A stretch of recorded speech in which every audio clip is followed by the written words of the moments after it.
Bonjour, je voulais faire cette petite vidéo car hier j'ai été regarder les recherches faites par les internautes en ce qui concerne l'ésotérisme. Je n'aime pas trop ce terme parce que tout est ésotérique dans l'univers, tout est énigmatique et il y a énormément de choses à découvrir. Mais pour s'en tenir à l'ésotérisme en règle générale, c'est-à-dire la médiumnité, la voyance, la tarologie, la cartomancie, l'astrologie et tous ces domaines que l'on appelle ésotériques, même si je n'aime pas ce terme, sont répertoriés dans la catégorie sciences humaines et ne sont pas tous des outils identiques. Alors, j'ai constaté qu'il y avait une confusion entre tous ces termes. J'ai moi-même essayé, enfin participé plus précisément à des conversations, et lorsque je posais un thème astral et que j'étudiais ce thème astral, on me faisait la remarque, vous êtes voyante.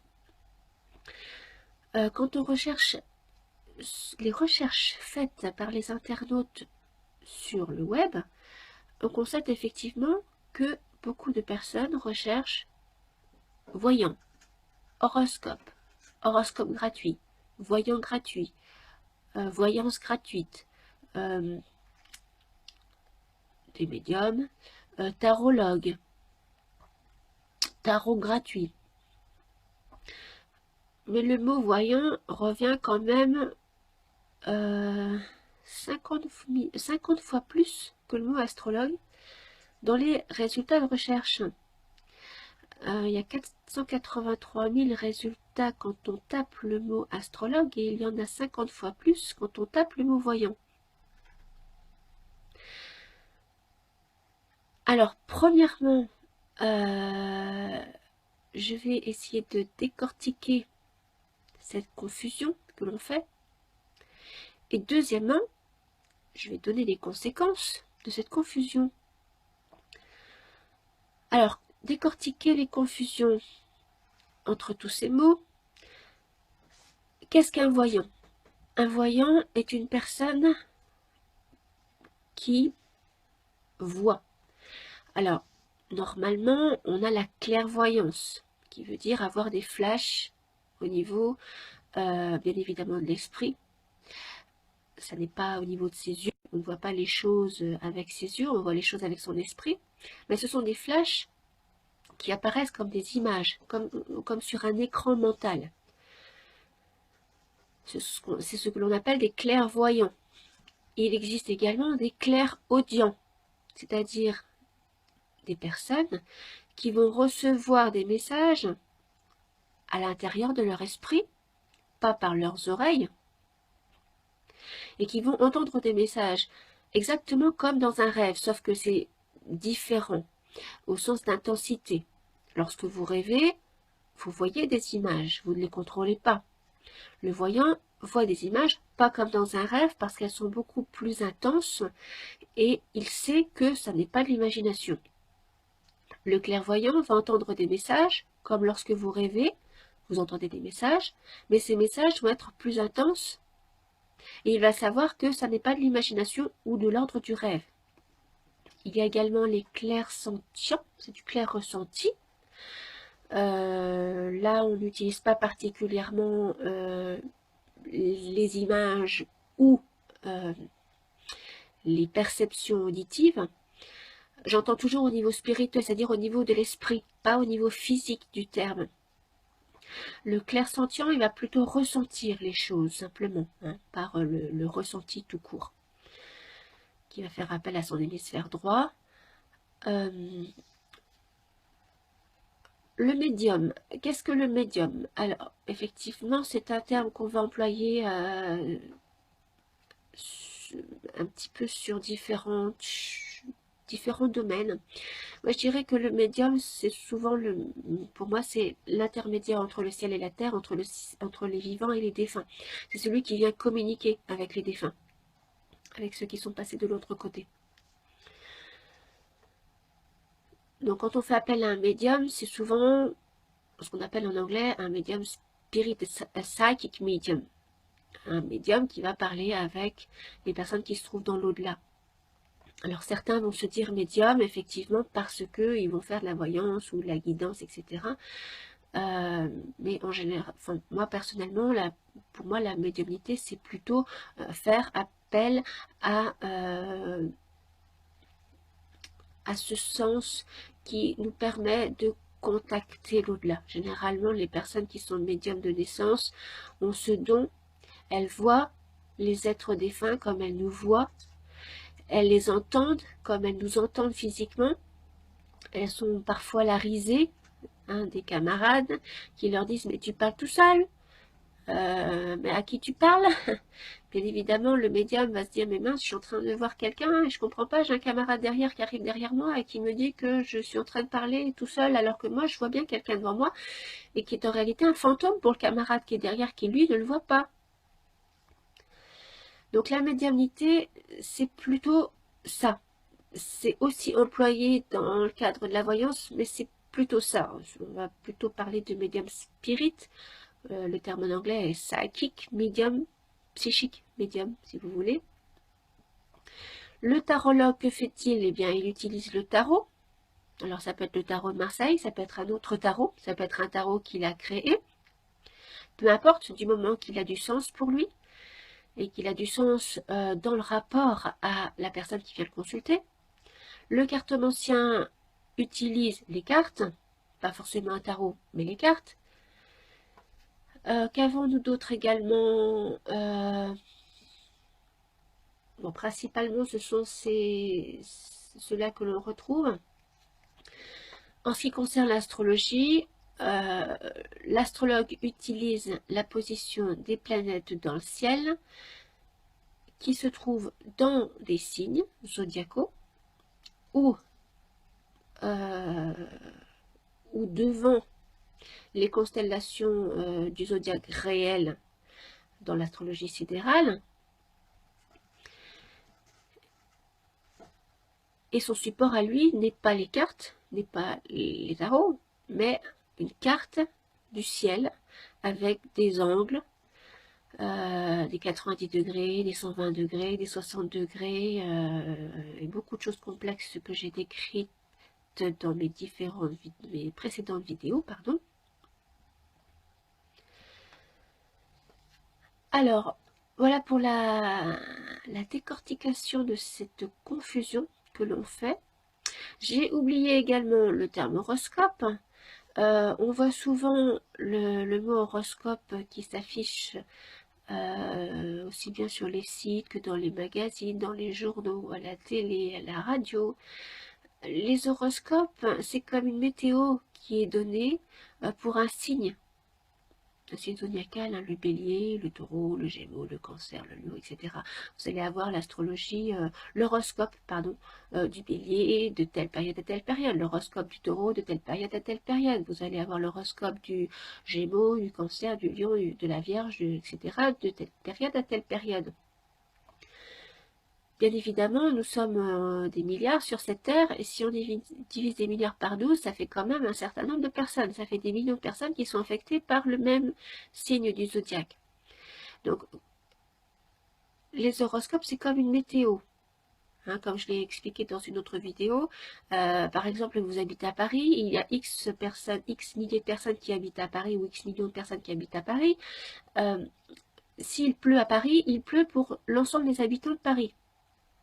Voilà, donc si pour le taureau, il y a telle et telle tendance à ce moment-là précis, c'est comme une météo, ça va effectivement affecter toutes les personnes qui sont du même signe.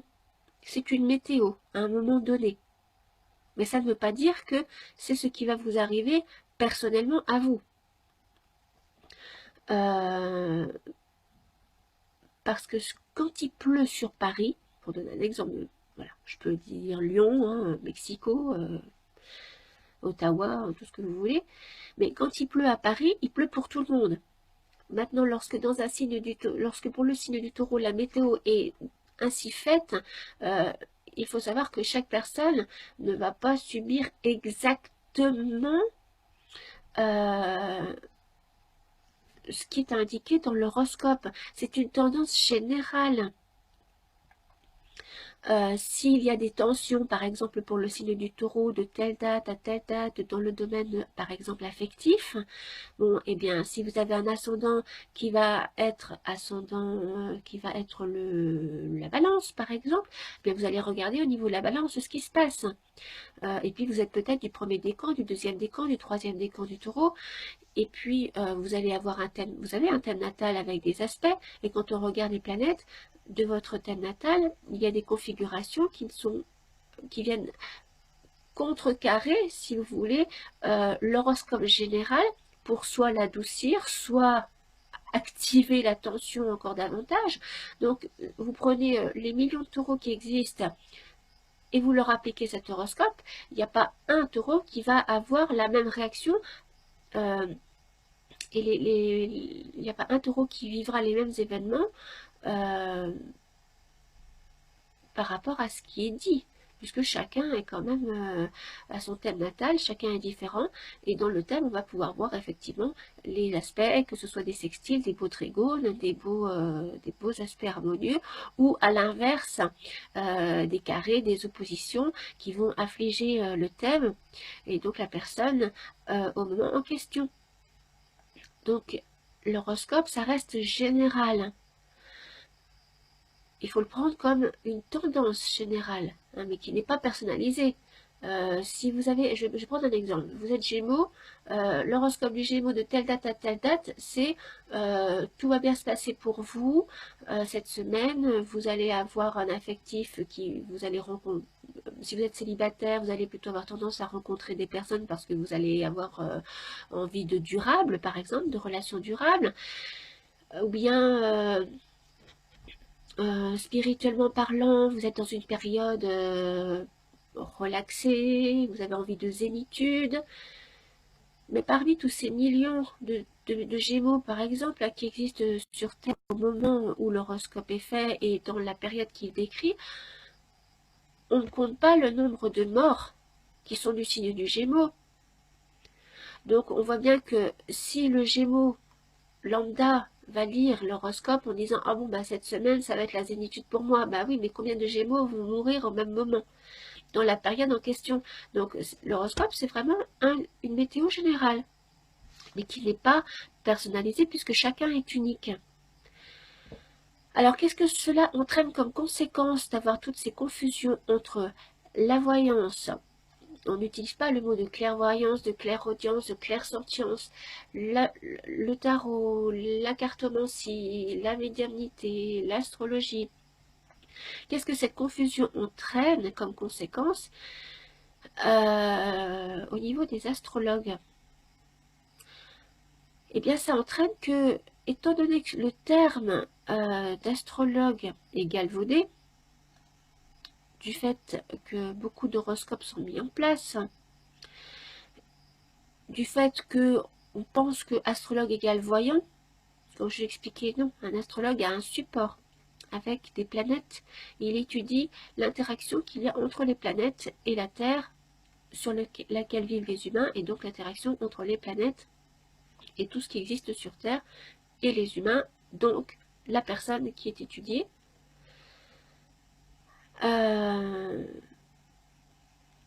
Voilà, donc cette confusion va décrédibiliser l'astrologie. Les astrologues, dans ces cas, passent pour des voyants ou peut-être même des médiums parce que finalement tous les thèmes sont confondus pour une personne qui ne le sait pas. Et comment fait un astrologue qui a étudié pendant des dizaines et des dizaines d'années, qui a fait des recherches de la même façon qu'une personne peut avoir un bac plus 3, un bac plus 4, un bac plus 5, parce que c'est quand même une branche, entre guillemets, de l'ésotérisme. Je n'aime pas ce terme, donc je préfère employer le terme de sciences humaines, une branche des sciences humaines qui implique des recherches au niveau des planètes, au niveau de la mythologie, au niveau de la compréhension de la psychologie. Ça implique de faire des calculs, d'avoir une logique, d'interpréter avec sa logique et son intuition. On peut y voir effectivement des événements, on peut y voir les période où les choses vont se passer, les événements vont se passer. Une personne qui a fait 5 ans, 10 ans, 15 ans, 20 ans d'astrologie, 30 ans, 40 ans d'astrologie, se trouve décrédibilisée parce qu'on va penser d'elle que c'est une personne qui fait des horoscopes. Et j'ai eu effectivement ces remarques. Ah, vous faites de l'astrologie? Mais alors, mais dites-moi, comme j'ai expliqué dans une autre vidéo, mais dites-moi, est-ce que vous le faites par rapport à ce que les gens attendent ou bien, enfin, qu'est-ce que c'est comme type d'astrologie? En fait, dans l'astrologie, il y a l'astrologie, je dirais, où on fait des horoscopes, je viens d'expliquer, et il y a l'astrologie entre guillemets dite savante, hein, comme le dit le site Wikipédia. Et dans cette astrologie dite savante, se référer au site Wikipédia, il y a l'astrologie tropicale, il y a l'astrologie sidérale, et la plus utilisée est l'astrologie tropicale, qui utilise les signes du zodiaque, et comme je l'ai expliqué dans une autre vidéo, de par mon expérience de 20 ans, il est vrai que ça me correspond mieux, moi personnellement, mais surtout je trouve que ça fonctionne mieux. Maintenant, il y a des astrologues qui préfèrent utiliser l'astrologie sidérale, mais peu importe, c'est l'étude des planètes dans un thème de naissance. Alors, la question c'est que fait un astrologue finalement lorsqu'il est décrédibilisé par rapport à ça, à cette confusion, et qu'il y a 50 fois plus de voyants, et qu'il est confondu à un voyant. Je vous pose la question, en fait. Parce que dans la population, on est bien d'accord qu'il y a beaucoup de personnes parmi ce que l'on appelle les voyants, puisque ce terme est galvaudé et utilisé beaucoup, hein, énormément.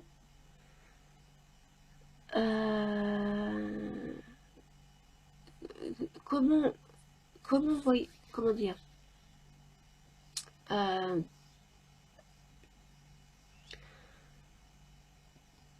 le terme de voyant étant galvaudé et utilisé à droite à gauche, et vous savez bien qu'il y a des charlatans hein, parmi la voyance, et que, sachant que tout est mis dans le même sac, hein,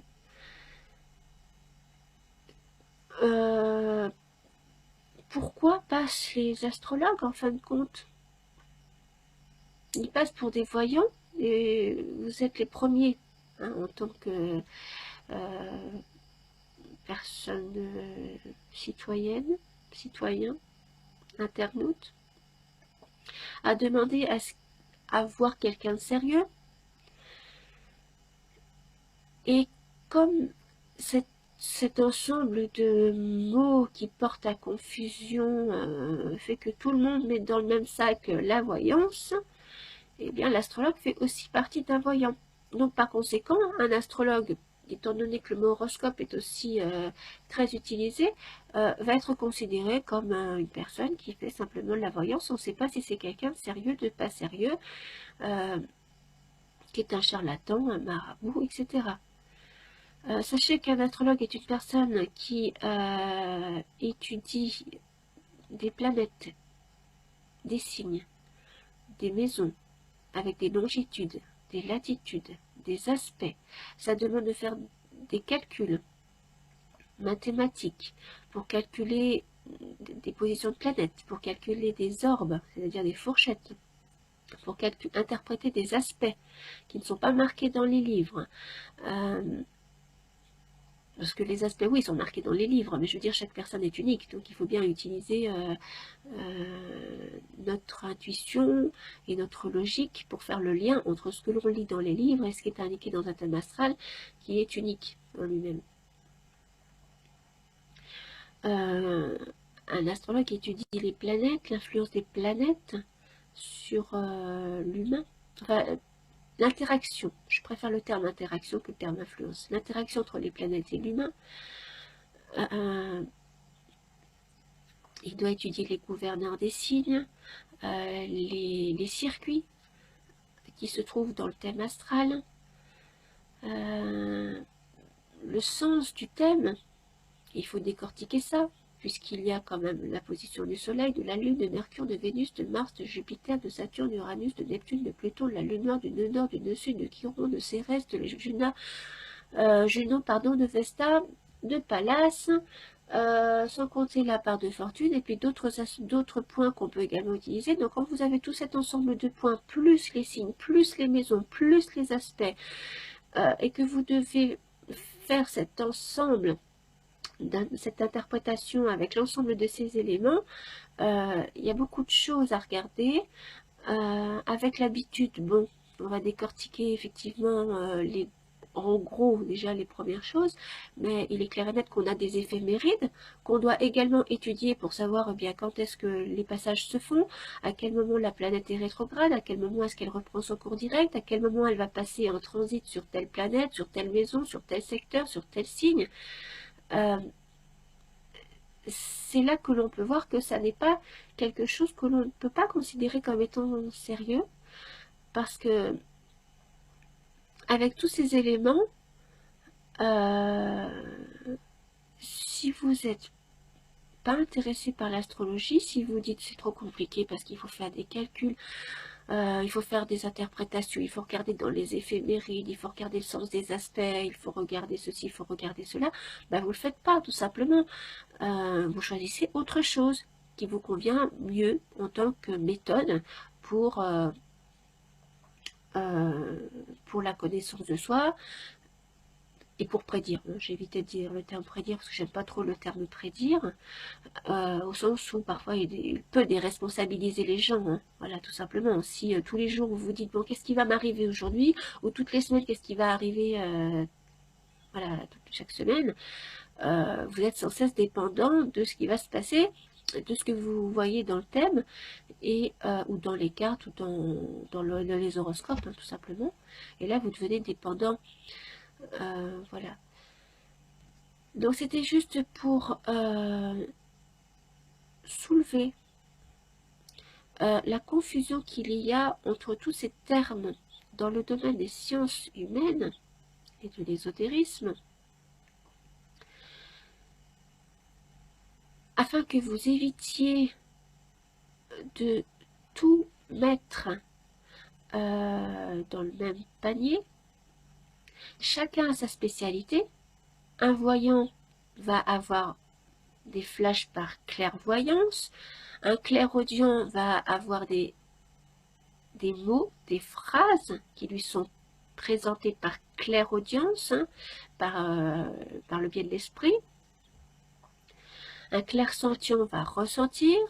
Un tarologue utilise le tarot, il connaît le tarot, il pratique le tarot. Un cartomancien utilise des cartes, alors ça peut être son système de cartes à lui, comme un système de cartes, un jeu de cartes qui est connu, comme ça peut être un jeu de cartes non connu. Mais il utilise un système qu'il connaît lui, un jeu de cartes qu'il connaît lui ou qu'il invente. Voilà. Un médium, alors peut-être un médium de naissance ou un médium qui se découvre médium au fur et à mesure de sa vie, suite à un événement ou bien parce qu'il a cherché à apprendre à être médium, communique avec l'au-delà. C'est pas toujours la définition du médium, parce que effectivement la médiumnité c'est aussi un petit peu classé dans la voie, dans tout ce qui est guidance en fait, à travers le tarot, à travers les cartes, etc. Mais le médium spirit, et pour moi c'est plus comme ça que je vais répertorier le médium pour le distinguer de ceux qui utilisent les cartes et le tarot, qui sont simplement des clairsentients, des voyants, mais clairsentients plus précisément. Le médium communique simplement avec les défunts, communique avec l'au-delà. Voilà. Et l'astrologue utilise comme support la position des planètes dans le ciel au moment de sa naissance, ainsi que la position des planètes qui sont en rotation autour du Soleil, vue de la Terre, aidées par des éphémérides, des tables des maisons qui posent des longitudes, des latitudes, afin de poser des ascendants et tous les secteurs de vie qui sont sur le zodiaque, qui sont indiqués sur le zodiaque. Et toutes ces spécialités ne sont pas les mêmes, elles n'utilisent pas le même outil. Donc il faut bien que vous distinguiez ça et que vous distinguiez l'astrologie de l'horoscope. Ceux qui font des horoscopes font des horoscopes. Ils sont spécialisés pour faire des horoscopes. Ils savent comment faire pour établir la météo d'un signe de telle date à telle date, de tel jour à tel jour, ou pour tel mois, pour tel trimestre, ou pour telle année. Ils sont spécialisés dans les horoscopes. L'astrologue, comme c'est mon cas en question, je ne suis pas spécialisée dans les horoscopes, j'étudie les thèmes de naissance avec les transits des planètes actuelles autour. Alors quand je parle enfin, autour du thème astral, quand je dis transit, on me pose la question, mais qu'est-ce qu'un transit? Le transit, c'est simplement la rotation des planètes, des planétoïdes, des corps célestes que l'on voit dans le ciel actuellement, ou bien que l'on voit à travers des objets pour cela, tournant autour du Soleil, et ce, vu de la Terre. C'est ça les transits. Voilà. Donc j'espère que je vous aurai éclairé sur le fait qu'un voyant, un cartomancien, un tarologue, un astrologue, un médium, pour ne citer que cela, n'ont pas la même spécialité. Voilà, donc renseignez-vous de la méthode que vous voulez utiliser pour obtenir, je ne sais pas, des prédictions ou une connaissance sur vous-même. Et lorsque vous cherchez, ne cherchez pas systématiquement voyant en se disant oui mais il y a plein de charlatans. Parce qu'effectivement si vous mettez tout dans le même sac, il y a déjà quelque chose qui est confus de votre côté et toutes ces spécialités sont confuses pour vous. Donc cherchez un clairaudient, un clairsentient, un clairvoyant, un voyant qui a ces spécialités-là. Hein, il va le dire en général, s'il perçoit plutôt des images, s'il perçoit plutôt par l'ouïe, l'ouïe au niveau spirituel, comme quand vous rêvez, hein, comme je l'ai expliqué, ou bien si vous préférez avoir affaire à un médium parce que vous voulez communiquer avec un défunt. Alors tous les médiums, le terme médium, c'est spécial, hein, je l'ai dit tout à l'heure, hein. Ça peut aussi être un terme employé pour la guidance. Mais si vous voulez communiquer avec un défunt, n'allez pas voir un voyant ou un astrologue, allez voir un médium. Si vous voulez avoir des prédictions qui soient plus claires,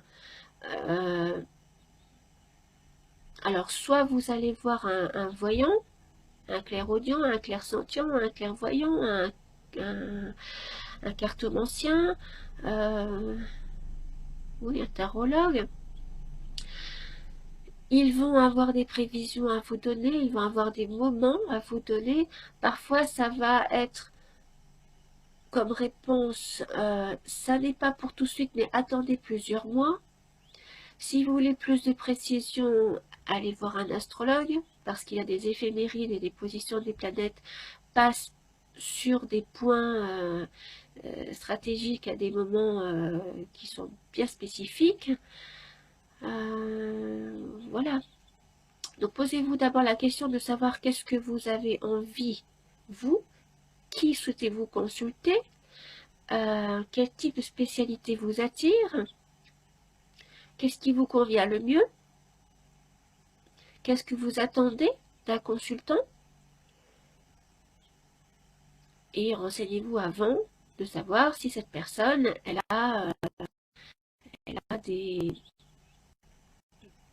je ne sais pas, elle a d'expérience, elle a fait des études, ou enfin des études, quoique c'est pas toujours le cas. Quels sont les avis qui sont donnés, qu'est-ce que vous pensez de cette personne. C'est un peu comme quand vous choisissez un psychologue. Si vous allez voir un médecin, un psychologue, et que vous vous sentez pas très bien avec cette personne, bon ben, vous allez partir et vous allez en voir un autre.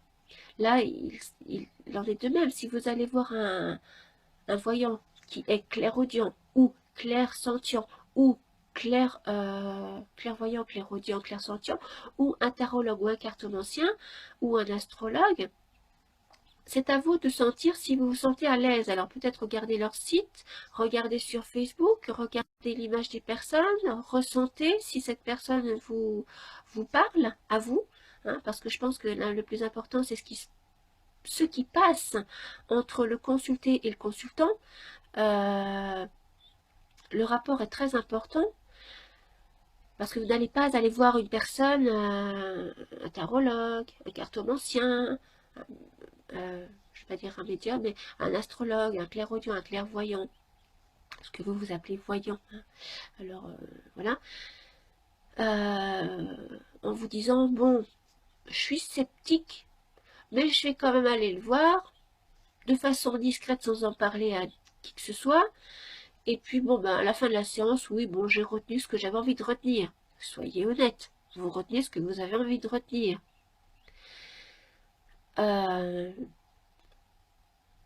Et puis, vous allez vous dire, bon, bah, après tout, c'était peut-être une personne qui n'était pas sérieuse parce que, bon, elle m'a dit des choses, oui, bon, oui, c'était ça. Bon, ouais, ça correspondait. Voilà, donc renseignez-vous par rapport à ce que vous ressentez avant de consulter quelqu'un. Et la personne que vous ressentez, que ce soit par un nom, que ce soit par une photo, que ce soit par rapport à son expérience, que ce soit par rapport à son sérieux que vous ressentez, que ce soit par rapport à ce qui est dit sur Internet, que ce soit par rapport à d'autres critères, c'est là que vous allez vous sentir plus en confiance. Et aussi dans quelque chose que vous êtes dans une relation que vous attendez. Voilà, toutes les personnes, tous les consultants ne sont pas identiques. Il y en a qui vont être un petit peu plus diplomates, il y en a qui vont être plus francs. Hein. Tout dépend de leur personnalité. Hein. C'est comme un médecin, vous avez différents médecins, chacun sa personnalité. Il y a des médecins qui vont être tout feu tout flamme, hein. C'est vrai, qui vont être très rapides et vous prescrire des médicaments très facilement, et puis d'autres qui vont être un peu plus à votre écoute, qui vont vous prendre une demi-heure, hein, 3/4 d'heure, ça existe, hein, par exemple les médecins généralistes, et c'est à vous de voir avec quelle personne vous vous sentez le mieux. Donc, un astrologue, un tarologue, un cartomancien, un clairaudient, un clairvoyant, ce que vous appelez voyant, un clairsentient, un médium, si vous voulez parler à vos chers disparus, sont des personnes que vous devez ressentir avant de les contacter. Hein, pour éviter de dire oui, mais il y a des charlatans. Parce que si vous choisissez un petit peu à tout va, comme ci, comme ça, comme vous le voyez sur Internet, eh bien, vous allez vous dire oui, bon, allez, je prends le premier et puis on va voir ce que ça donne. Mais ressentez-le. Ressentez cette personne. Voilà, ressentez cette personne avant d'aller la voir. Parce que c'est elle qui va vous aider. C'est d'elle dont vous attendez quelque chose. Enfin, plus précisément, c'est de vous. Mais ça, c'est un autre sujet. Mais c'est elle qui va vous dire des choses qui vont vous convenir. Pas forcément ce que vous attendez. Si vous savez que vous attendez le fait que l'on va vous dire que bon, bah, il va y avoir par exemple malheureusement un déménagement, malheureusement une rupture de couple, malheureusement un procès que vous allez perdre, etc. Bon, vous le savez, vous le sentez, mais ce que je veux dire par là, c'est que vous sentez que vous allez pouvoir être en confiance et obtenir de cette personne des éléments qui sont sérieux par rapport à vous, vos aspirations, par rapport à ce que vous ressentez en vous également. Voilà, je crois que j'ai fait le tour. Voilà, il s'agit de choisir la personne que vous sentez pour ne pas choisir comme ça au hasard et ensuite se dire oui, mais un tel est un charlatan. Voilà. Prenez la personne que vous ressentez, allez en voir plusieurs si vous le souhaitez, Et quand vous avez choisi, alors vous pouvez vous dire, ah tiens, cette personne me correspond mieux. Tout simplement. Et vous pouvez la consulter selon vos désirs. Que ce soit tous les mois, tous les ans, quand vous avez des questions. Tout dépend de vous. Hein, voilà. Mais sachez que normalement, dans tous les domaines des sciences humaines, hein, de l'ésotérisme, on n'est pas censé vous rendre dépendant. On n'est pas censé créer une addiction. C'est-à-dire qu'on n'est pas censé vous faire revenir toutes les semaines pour vous dire ce qui va se passer. C'est pas l'intérêt. C'est pas le but. Le but, c'est quand même que vous soyez responsable de vous-même et que vous compreniez comment les choses se passent et pourquoi elles sont comme ça, pourquoi vous les attirez de cette façon. Si vous devez aller voir un astrologue ou un tarologue, un cartomancien, un voyant une fois toutes les semaines, il y a peut-être un autre problème à régler derrière. Vous pouvez effectivement consulter de façon ponctuelle quand vous avez une question et vous avez par exemple une personne qui vous est attitrée parce qu'elle vous correspond mieux ou deux personnes qui vous correspondent bien parce que bon, bah, celle-ci va être plus pour tel sujet, celle-ci plus pour tel sujet, parce qu'il y en a qui sont spécialisés. Je prends notamment un médium très connu, Rénal de Roussel, qui est en contact avec des femmes et c'est vrai que lui est plus spécialisé par exemple pour les jeunes. Voilà, parce qu'il considère que, ben, enfin je ne vais pas parler pour lui, hein, regardez ses vidéos, mais bon, il est spécialisé pour les jeunes par exemple. Et effectivement, il y en a qui vont être plus spécialisés dans les cartomanciens, dans les tarologues, les astrologues, les voyants, ben, dans le domaine professionnel ou dans le domaine affectif. Et puis aussi, tout dépend de leur vie, tout dépend de leur personnalité, tout dépend de leur vécu. Donc, n'y allez pas non plus par hasard pour ensuite dire, oui, mais ce sont des charlatans. Hein, parce que quand je constate effectivement les mots-clés qui sont recherchés par les internautes, je me dis, mais il y a quand même une sacrée confusion. Et vous êtes quand même dépendant. Parce que vous recherchez des choses qui sont gratuites, vous recherchez, alors que vous, paradoxalement, vous recherchez des personnes qui sont sérieuses. Trouvez un médecin qui soit sérieux et qui ne vous fasse pas payer. Alors après, vous pouvez très bien vous dire, bon, ben je fais en fonction de mes moyens. Mais n'allez pas choisir au hasard de... Enfin, il n'y a pas de hasard, mais je dirais à tout va comme ça, une personne que vous trouvez sur le net parce que bon, voilà, vous avez vu celle-ci, vous la prenez, et ensuite dire, eh bien, vous n'avez vous-même pas fait votre auto-analyse, j'ai envie de dire, votre ressenti par rapport à cette personne, et ensuite vous allez dire, oui, mais c'est un charlatan. Mais peut-être que déjà, en vous-même, vous avez un peu choisi, je dirais, à tout va, alors je ne vais pas dire n'importe comment, mais vous avez choisi vraiment sans ressentir, sans réfléchir, sans se dire est-ce que cette personne me convient, qu'est-ce que je ressens de cette personne avant de la consulter. Voilà, hein, c'est un peu comme quand vous choisissez un compagnon, ou quand vous choisissez un ami. Aussi bien un tarologue, un médium, un astrologue, enfin un médium c'est particulier en ce qui concerne ceux qui dialoguent avec les morts, parce qu'effectivement les défunts ne vont pas revenir dialoguer avec vous tout le temps. Ils vont dialoguer avec vous pour vous faire se faire pardonner de certaines choses, dire qu'ils sont heureux de l'autre côté et que vous n'avez pas à vous inquiéter, que vous n'avez pas à vous culpabiliser.